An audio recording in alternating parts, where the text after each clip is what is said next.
A few months back, we marked 2 years since the last election.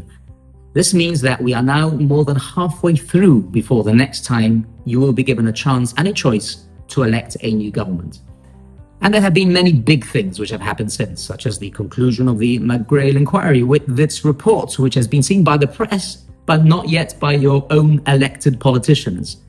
We have had the principal auditor's report, which was so damning of the way the government works, and the embarrassment that was the very long debate we had in Parliament. And the announcement of the deal with Spain and the EU, the details of which we still, almost 10 years after the Brexit vote, continue to await. But I think it is important to reflect on the other things which impact on our daily lives. And one of them is how the government has failed to properly plan. They make announcements, but they're not worth the paper they are written on. And I wanted to bring you here to make this particular point. Here we are, just opposite the Bob Belisa Mews development, a construction site. And let's pause there for a moment. It is still a construction site, 10 years after it was announced in the GSLP Liberals manifesto of 2015.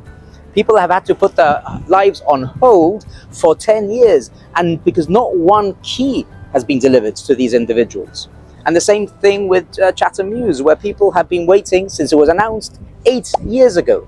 This is not fair on them, and equally, it is not fair of that extra generation of Gibraltarians coming through who are waiting to be delivered homes and start their families and get on with their lives. Some of you may recall that a year ago, in his New Year's message, the Chief Minister announced on behalf of the government a new reclamation project here at Westview Park, where they were going to build affordable housing.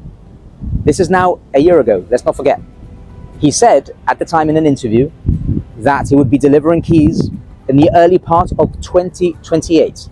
And yet here we are, a year on since the announcement, and not one grain of sand has been deposited into the sea.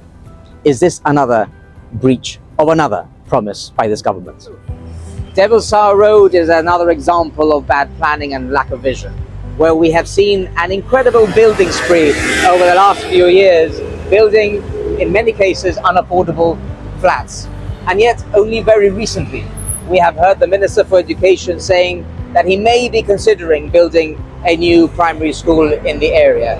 And again, a few months back, we heard that they had ditched their electoral promise to build a college of education right at that end over there. More examples of lack of planning, lack of vision, and breach of promises. We need honesty and fairness at the heart of government. We need a government that plans with vision and purpose, one which is transparent and tells it to us as it is. We are fed up of the spin, as we are fed up of the GSLP Liberals.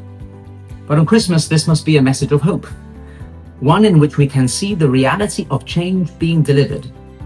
I therefore encourage you to join us in this movement of change in the new year, so that Gibraltar's soul can be recaptured from those who have held the reins of power for far too long. And I wanted to wish you and all your families, on behalf of the GSD and indeed my own family, a very Merry Christmas and a happy and prosperous New Year.